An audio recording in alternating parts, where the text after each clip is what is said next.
Un vent de renouveau souffle chez Fiat et plus particulièrement sur la Punto.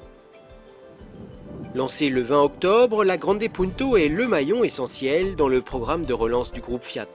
Avec plus de 6 millions d'exemplaires vendus depuis le lancement de la première génération en 1993, dont 550 000 en France, ce modèle est depuis plus d'un an en perte de vitesse. Une baisse des ventes d'autant plus significative que la Punto appartient au segment B, un segment qui représente plus du quart du marché automobile français et 40% des ventes du constructeur italien.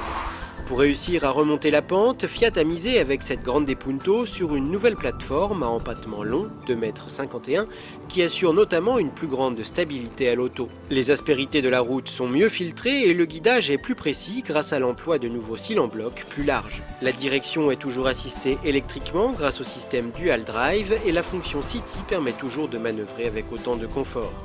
Le diamètre de braquage varie entre 10 et 11 mètres selon les versions.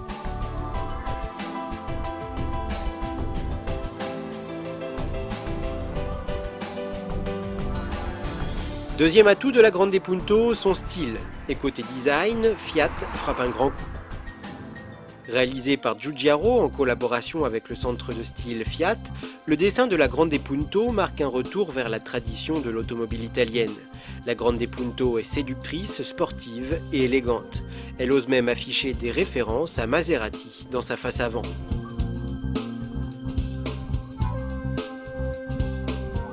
Gros pare-choc enveloppant, gros optique en amande, grille de calandre à la verticale, phare anti-brouillard intégré de série à partir du troisième niveau de finition, l'émotion, la Grande Punto charme immédiatement le regard. De profil, la version 5 portes garde le dynamisme suggéré par la face avant. Les passages de roues sont très nettement marqués et les surfaces vitrées sont bien proportionnées. L'arrière est la seule partie qui rappelle les précédentes Punto, notamment avec ses blocs optiques verticaux disposés à hauteur de vitre. C'est aussi la partie qui nous a le moins convaincus. Vue sous cet angle, la nouvelle Punto semble pourtant bien camper sur ses roues et toujours aussi dynamique. Comme son nom l'indique, la Grande Punto est plus grande que ses devancières. Avec 4,03 m de longueur, elle gagne 20 cm et devient la plus grande de sa catégorie. Mais la Grande Punto, c'est aussi 27 cm de plus en largeur et 14 en hauteur.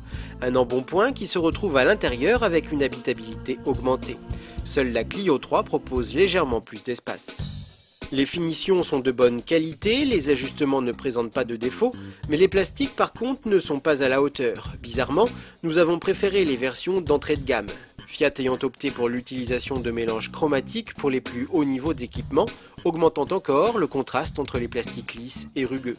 5 niveaux d'équipement sont proposés avec notamment, dès le premier niveau, les vitres avant et les rétroviseurs électriques, le lecteur CD avec commande au volant, la fermeture des portes centralisées avec ouverture à distance et le volant réglable en hauteur et en profondeur.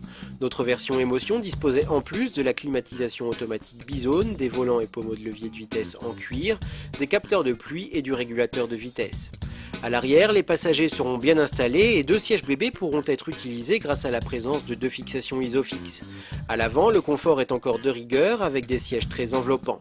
Impossible par contre de régler sa ceinture en hauteur. Côté rangement, s'ils sont nombreux, ils sont tous plus petits les uns que les autres, certains étant même complètement inutilisables. Heureusement, le coffre bénéficie de la prise de taille de la voiture, affichant une capacité de 275 litres. La banquette arrière est également rabattable. Très bien insonorisée, la Grande Punto, les mêmes partant plus vieux grâce à l'utilisation d'essuie-glaces souples de dernière génération. Côté moteur, nous avions choisi le petit diesel Multijet 1,3 litre en version 90 chevaux.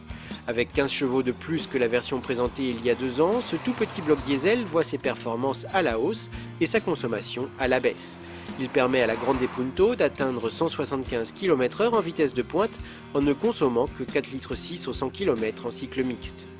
En utilisant 67% de tôle en acier haute résistance pour la réalisation de la coque, Fiat a réussi à la rigidifier et à la renforcer dans sa partie centrale, tout en conservant des zones périphériques déformables.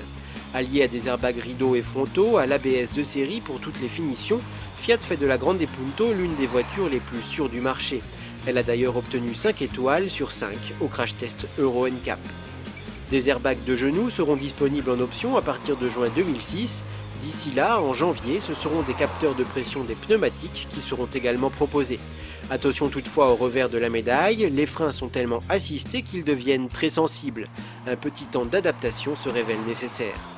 Proposé à partir de 10 800 €, 16 200 pour notre version LI3 Multijet 5 portes de 90 chevaux, la Grande Punto possède de nombreux atouts dont son rapport prix-équipement, 1 000 € moins cher en moyenne que sa principale rivale, la Clio 3. Fiat compte d'ailleurs en vendre 25 000 en 2006, ce qui lui permettrait d'atteindre les 5% de part de marché et d'être dans le top 3 des importateurs sur le segment B.